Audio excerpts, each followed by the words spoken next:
One of the most often asked questions I get at fishingwa.com and by this fella here is, are there any fish in the Swan River? And the answer to that question is absolutely. We have a beautiful river and I'm very proud of it. And mate, today we're going to do a tour around the fabulous Swan, right. Show you and everyone else where the fish are. Okay, so where are we now then? This spot is a Fremantle traffic bridge. And it's just that, it's a bridge for traffic, but it's the most perfect structure for fishing probably in Perth. There's a lot of fish congregate around the pylons, things like mulloway, even Samson fish. Is that right? Oh yeah, small snapper, herring, tailor, tarwine, even skippy or silver trevally. Okay, so it's a bit of a smorgasbord and you just got to walk into Fremantle, grab your chips and you've got your fish.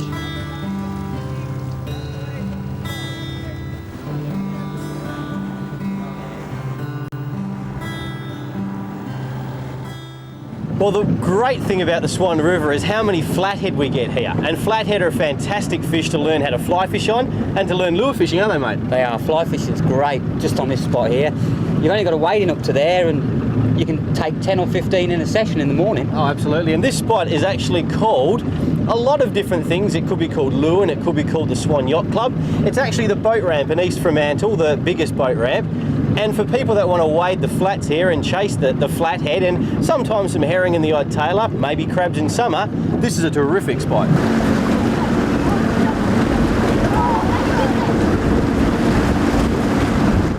Here we are at Blackwell Reach, a very famous fishing spot here in the Swan River. And it's got to be famous for something. It's famous for cliffs as well. Look at the size of them. I know, great. And with a place like this with big cliffs, obviously that also means deep water. And in this deep water, usually the first full moon of September, that's when you start to get the mulloway run. And in 14 metres of water, which is what our sounder tells us at the moment, you get some awesome fish. So, Blackwell Reach, good night spot, I believe. Yeah, night. Also some black bream here. And during the day, if you've got long drop net ropes, you can get some absolutely huge blue manna crabs. Beautiful, because they're nice too. Oh, yeah. Don't want a crab. Excellent.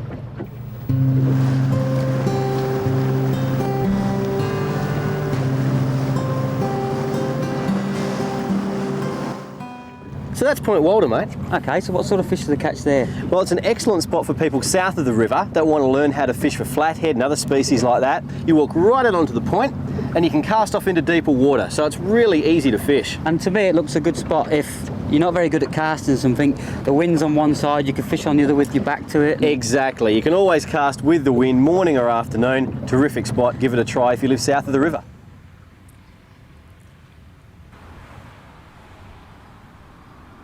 So Steve, where are we now? This is Freshwater Bay, around the Peppermint Grove area. Right. The great thing about this place, it's very sandy, and you also get a lot of weed with the sand, so the flathead and flounder absolutely love it here. Right, okay, so good for fly fishing and little spinners. And oh, excellent. Great place to stuff. sort of come because you can wade out a fair way. It's not dangerous at all. Just a good pair of reef boots or something like that. You can wade all the way out here with a lure or a fly rod and probably catch your first ever flathead.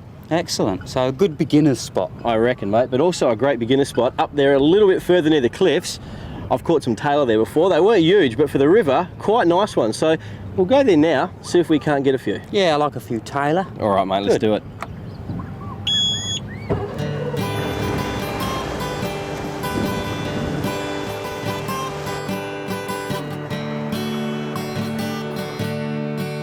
About there? Yeah, mate, because of these cliffs, obviously we've got a big gouge cut out of the river here, so it's going to go down really quick. The tailor are actually hanging right off that drop off. Okay. So make sure you get right on the ledge, let it sink a couple of seconds and then wind back really quick. Right.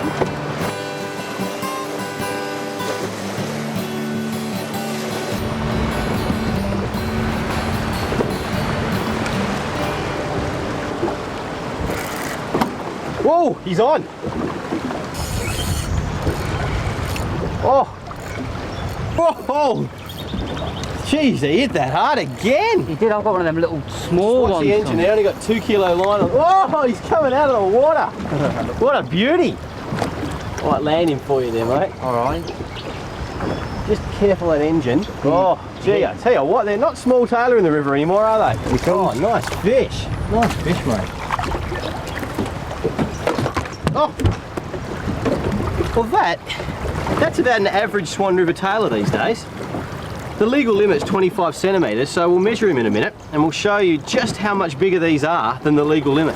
Now you can see on the Fisheries Fish for the Future sticker, and every boat should have one of these, the little tailor in the outline finishes at 25 centimetres legal length. Put him up against that and he's 34. And this is an average fish now. Here you go, fella. Off he goes. Oh, jeez. Jeez, he hit that hard, didn't he, eh? What do you reckon it is? I think it's a tailor, mate. Yeah? A tailor or a herring. Come here. Come here. Oh, gee. Gee whiz. He's going for it, isn't he? Certainly is. It's a tailor. It's a tailor. And No. not a ball. Oh, well, we was going to let it go anyway. Oh, hey, I tell you There you what. go, the Swan River. You want again? Yeah. It just come out of the water tell twice. you what. Tell you what, that's a good fish, mate, too. Have a look at, have a look at that quick. Here we come in the boat. In the boat, we got him. See, that's a nice one. So, Steve, I've caught the tailor in the ocean there, and they look a bit greener than these. These are quite dark. The older they get, the greener they get, mate, but these ones still have got some pretty nasty teeth, so we'll get the hook out of this carefully. Rightio. And I think we'll put him back, eh? Yep, no dramas.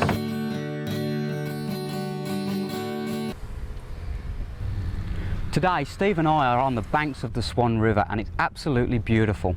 We're going to fish for the Flathead today, and they're a bit of a mysterious looking fish. People do call them lizards too, and what they do is they sit on the bottom, cover themselves in sandal weed, and their eyes sit like that, quite prehistoric actually, and what they do is they ambush your bait. So we're going to try a fly today, because obviously I like fly fishing, and we're going to use a fly that's got eyes on it, and what they do, the eyes sit on the top and the fly swims upside down, so it doesn't get caught in the weed, goes past the flathead. They can't resist this chartreuse one, so fish between the weed beds and just have a great time. The line I actually used today is what's called a sink tip, and that simply is a sink tip line. The front section sinks, lets my fly go on the bottom, trundle it along, ambush, flathead. Let's go and do it.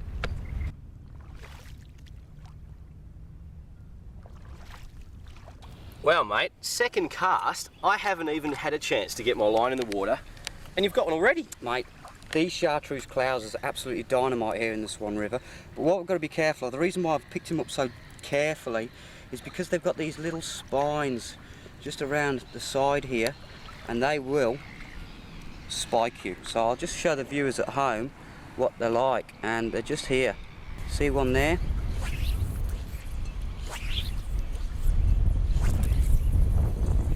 Now the reason why I'm casting backwards into the shore there is because the wind's blowing this way. So if I'm doing this, if I'm a right-hander, which I am, it's going to blow in my face. So remember at home, keep it away from your face and keep it safe.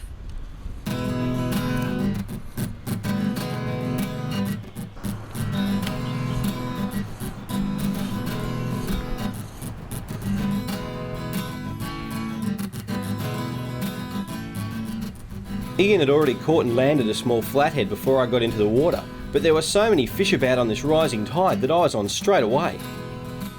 On 2 kilo spinning gear, big flathead can be a real handful, but as you can see here, I'm using the rod to do all of the work by keeping it nice and high.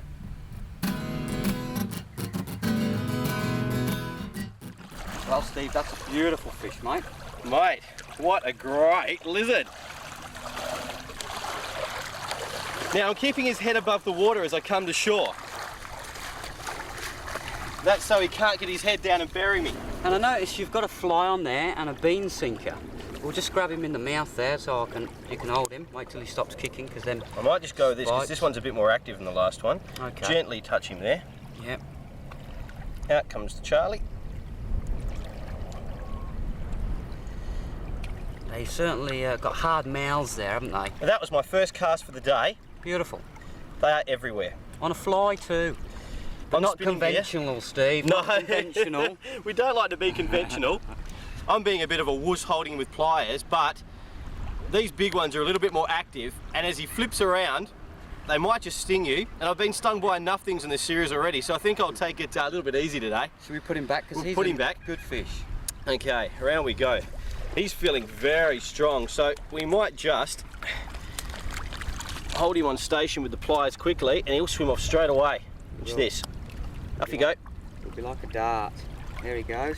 Oh, he's a nice fish. straight into the weed to recover. That was a fantastic fish Steve caught there. Beautiful flathead in the Swan. I'm going to go back out with a fly. He's going to show you exactly what he used. Now, believe it or not, I'm fly fishing as well, but not with a fly rod, with spinning gear. I'm still using a fly, a little pink Crazy Charlie, but on my spinning gear, I'm actually now able to keep it out of the weed, because flathead love weed, but using normal spinning lures, they're actually going to bury into this weed and really create some havoc. The rig is so simple. Now, see that little bean sinker? Bean sinker goes to my swivel, and the trace about 1 metre long to my Charlie. So I'm spinning, but using a fly, and first cast, a great flathead. So let's see if we can go get another one.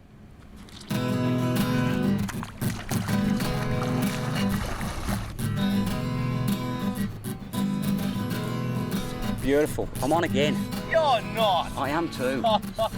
This is the Swan River and it's a jewel right in the city. Oh, it's not bad. Oh, it's not a big, that's a big one, mate. You didn't bring a few in your pocket, did you? No.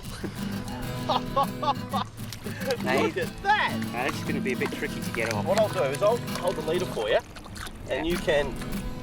Just put him gently in the water there, Steve. That's it. He's a little bit active, isn't he? A bit green, this one, we said when we was up north, remember, with the old Spaniards. A bit frisky, as it says. Frisky, yeah, so we've got to be careful, because when they thrash around, that's where, just calm him down, just calm down. There you go, another flathead. We'll just lie him in the water, and he'll swim off. There he goes. Bring plenty of flies, because that's what happens to them. Flathead just love chewing flies. But I'm going to keep using this one because you've never seen a fly in a dinner jacket, and nor have the fish. And you don't get off a winning horse, do you, eh? No.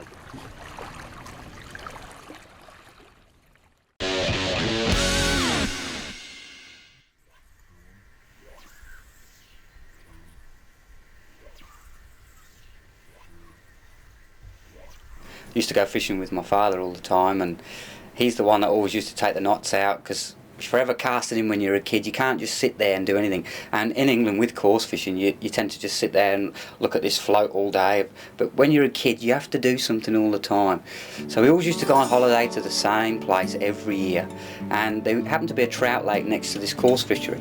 So I hounded my dad all the time for a fly fishing lesson. It was actually on my 11th birthday.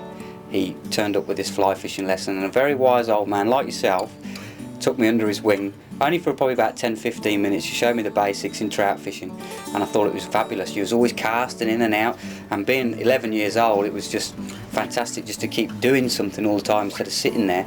And from there, that day I caught 2 trout, and really it just went on from there, and took loads of advice like I still do today, and from 20 years later I'm still fly fishing. Competition fishing was very important to me at one stage in my life, not so much now. I tend to do it for recreational means, but in the days of probably 10 to 15 years of fly fishing, primarily in competition, I achieved 2 masters in England, probably with about 65 competitions under my belt and trophies now. And also I fished 1 competition in Western Australia, which I got a silver and a bronze for, and just to see if I could still have it, because competition is very hard. But since fishing in the big pond, saltwater fly fishing is just going from leaps and bounds at the moment, as you know yourself. But out there in the big pond with the fly rod, it's just immense to get literally anything you can on fly, and literally that has been proved over the years in saltwater fly fishing over here. But knowing myself that whatever's out there, if he takes a bait or a lure, he's probably going to take a fly as well. But I must say now I'm leaning more towards the saltwater side than the trout side. There's some fantastic fly fishing in Western Australia, there really is. A lot of people think that there isn't, but down south, Manjimup area, some beautiful trout now. People are starting to sort of take that on board. But really, if I must be honest with you, Cleggy, the big pond's for me now.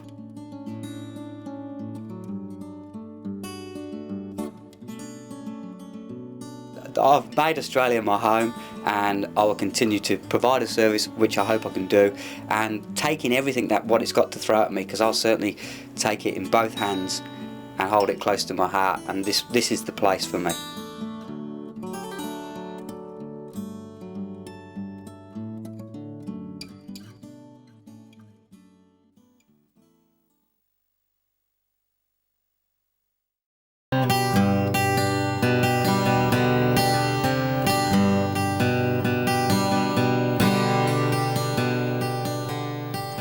Well, here we are on another great day's fishing. A lot of excitement in the body as you walk down to the water and think, wow, what am I going to get? But just take your time, nice and gently on the bank. Have a good look round, that's the main thing.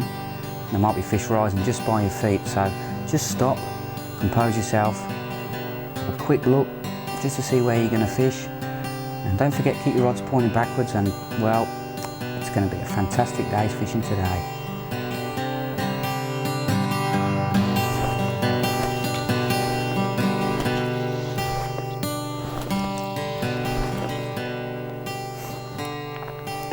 Now that sun's just about to come up, so I reckon that we're in for some good fish now.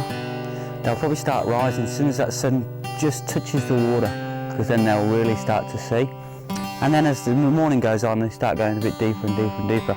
But we had a low pressure yesterday, and we've got a high pressure that's now, so I reckon we're in for some good fishing.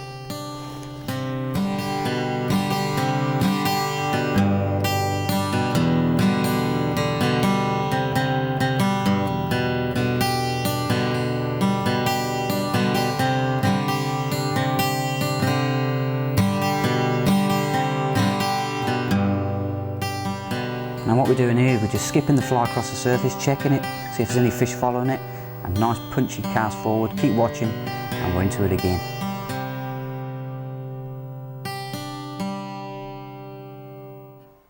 Now, as with any trout lake, have a good look for a good vantage point. Top of this log's fantastic, I can see everything that's going on, and keep my back cast nice and high. Now I've seen this fish just cruising, so I put a fly right on his head, and now I'm on. Now I think it's a brown because it's fighting really well. Now on this log I can see everything that's going on now, so just take your time. But you've also got to look for an exit off that log as well. So just keep playing it. Nice and easy. Now keep that tension on the rod. We've got to get off this log, and I think that's about the best way I can get off it, just like that. Yep, okay, now we can get back into the fish. Now I thought this was a brown, but it's actually a big rainbow. Can't believe it.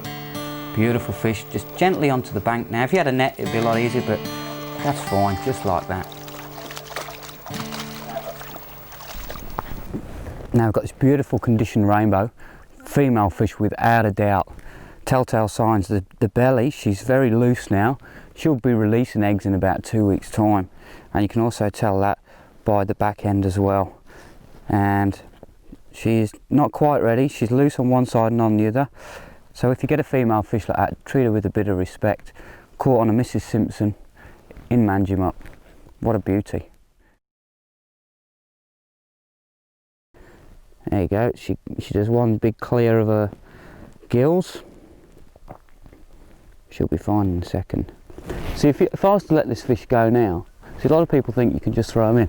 If I was to let this fish go now, watch what happens. That's one dead fish, if you let it go like that. So just gently calm her down, because they're a sport fish, so they do get a bit stressed, you know. And she'll regain in a second. She'll get her balance back.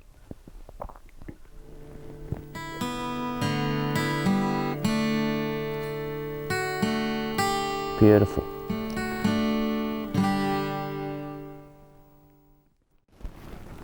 Now that's fly fishing.